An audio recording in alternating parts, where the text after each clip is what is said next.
আসসালামু আলাইকুম প্রিয় বন্ধুরা, দেশে এবং দেশের বাইরে থেকে যে যেখান থেকে ভিডিওটি দেখতেছেন, জাহিদ রিয়েল ইনফো চ্যানেলে আপনাদেরকে স্বাগতম নতুন একটি ভিডিওতে।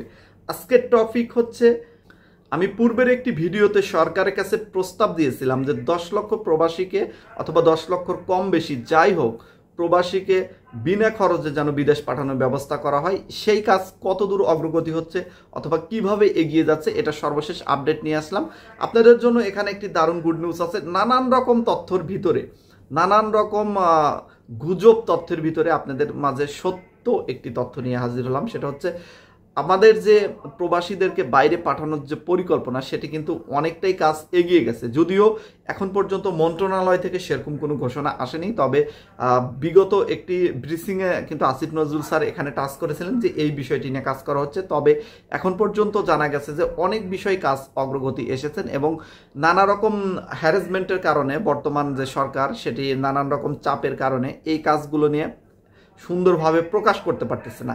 আপনারা জানেন যে শ্রমিকদের উদ্দেশ্যে বা প্রবাসীদের উদ্দেশ্যে বলেন বা অন্য অন্য বাংলাদেশের যে শ্রমিকদের উদ্দেশ্যে, সকলের উদ্দেশ্যে কিন্তু এখন একটি সম্মেলনে অংশগ্রহণ করেছেন আসিফ নজরুল স্যার এবং আমাদের আরো একজন ক্রীড়া মন্ত্রণালয়ের যে আসিফ আছে, সেও, মানে দুজনই কিন্তু সেখানে অবস্থান করতেছেন এবং সেখানে কিন্তু এই বিষয়টি নিয়ে কাজ চলতেছে। সম্মানিত ভিউয়ার্স, এখানে প্রবাসীদের নিয়েও অনেক কথা হবে এবং দেশের শ্রমিকদের নিয়েও কিন্তু অনেক কথা হবে। ইন টোটালি শ্রমিকদের বিষয়গুলো নিয়েই কিন্তু এই মানে সম্মেলনটি আয়োজন করা হচ্ছে। আমরা আশা করতেছি এই সম্মেলন থেকে প্রবাসীদের কল্যাণে ভালো কোনো উদ্যোগ আসবে এবং এখান থেকে দারুণ কিছু সুসংবাদ নিয়ে হাজির হবে আমাদের দেশের বর্তমান উপদেষ্টা আসিফ নজরুল স্যার। আমরা কিন্তু 10 লক্ষ প্রবাসীকে সরকারি কাছে প্রস্তাব দিয়েছিলাম। আশা করি 10 লক্ষ না হলেও 5-6 লক্ষ প্রবাসীকে যেন বিনা খরচে বিদেশে পাঠানোর ব্যবস্থা করতে পারে। এই লক্ষ্যে কিন্তু অলরেডি অনেক দূর কাজ এগিয়ে গেছে এবং অন্যান্য দেশের সাথে, যেমন জাপানের সাথে বাংলাদেশের কিছু কন্ট্যাক্ট হয়েছে, সৌদি আরবের সাথে হয়েছে, এমনকি ইতালির সাথেও কথাবার্তা চলতেছে কন্ট্যাক্টের জন্য।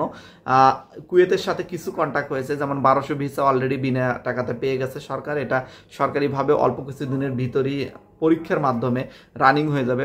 তো এরকমভাবে মালয়েশিয়ার সাথেও কিন্তু ভিসা সংক্রান্ত বিষয়ে ডক্টর ইউনূস সরকার কথা বলেছেন এবং সেখান থেকেও তারা আশ্বাস দিয়েছেন। ইন টোটালি গুছিয়ে নিয়ে আসার চিন্তা ভাবনা করতেছেন, গুছিয়ে নিয়ে আসার চেষ্টা করতেছেন এবং এই ভিসাগুলো সংরক্ষণ শেষ হলে বা ভিসাগুলো পাওয়ার পরেই কিন্তু একটা ঘোষণা আসবে যে সরকারিভাবে বিদেশ পাঠানো হচ্ছে, পরীক্ষার জন্য অ্যাপ্লাই করা হবে। এই কিভাবে দেওয়া হবে এই ভিসাগুলো, যে সংরক্ষণ এখন চলতেছে, এই ভিসাগুলো কিভাবে দেওয়া হবে, এই বিষয়টি নিয়ে অনেকেই আমার কাছে প্রশ্ন করেছিলেন। আমি আপনাদেরকে বলে দিচ্ছি, সরকারি ভিসাগুলো কিন্তু মূলত সরকারি পরীক্ষার মাধ্যমে হয়ে থাকে, তবে এটা পরীক্ষাটা শুধু নামমাত্র। আমার যতটুকু আমি শুনেছি, আমার কাছে তথ্য এসেছে যে প্রত্যেকটা উপজেলা ভিত্তিক, মানে একটা নির্দিষ্ট সংখ্যায় লোক ভাগ করে দেওয়া হবে যে এই উপজেলা থেকে এত, এই উপজেলা থেকে এত, যে জেলাগুলোতে সবচেয়ে বেশি প্রবাসীরা বিদেশে থাকেন সেই জেলাগুলোতে অগ্রাধিকার বেশি দেওয়া হবে এবং অন্যান্য জেলাকেও এর আওতায় আনা হবে। কথা হচ্ছে, বাংলাদেশের যে 64টা জেলা আছে, প্রত্যেকটা জেলা থেকেই এই ভিসাগুলো পাবেন আপনারা। বাছাই করা হবে এটা পরীক্ষার মাধ্যমে।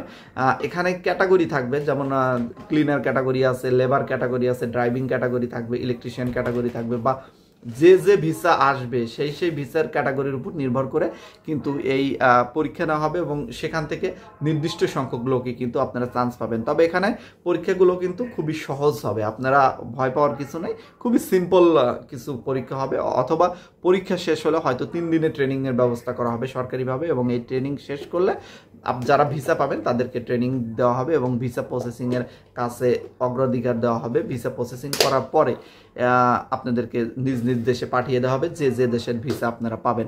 তবে এখানে আরও একটি বিষয় গুরুত্বপূর্ণ, সেটা হলো একদম বিনা টাকাতেই যেতে পারবেন নাকি আপনাদের সরকারিভাবে ভিসাটি দেওয়া হবে এবং নিজস্ব ভিসা প্রসেসিং খরচের মাধ্যমে আপনারা যেতে পারবেন। এখন পর্যন্ত এই বিষয়টি মন্ত্রণালয় থেকে সিদ্ধান্ত নেওয়া হয়নি। এই বিষয়টি সিদ্ধান্ত নিলেই আমি আপনাদের মাঝে সর্বশেষ যে আপডেট, এই আপডেটটি জানিয়ে দেব। সম্মানিত ভিউয়ার্স, এই ছিল আজকের মতো সর্বশেষ ভিসা সংক্রান্ত বিষয়ে আপডেট। যারা বারবার আমার কাছে প্রশ্ন করেন ভিসার বিষয়গুলো নিয়ে,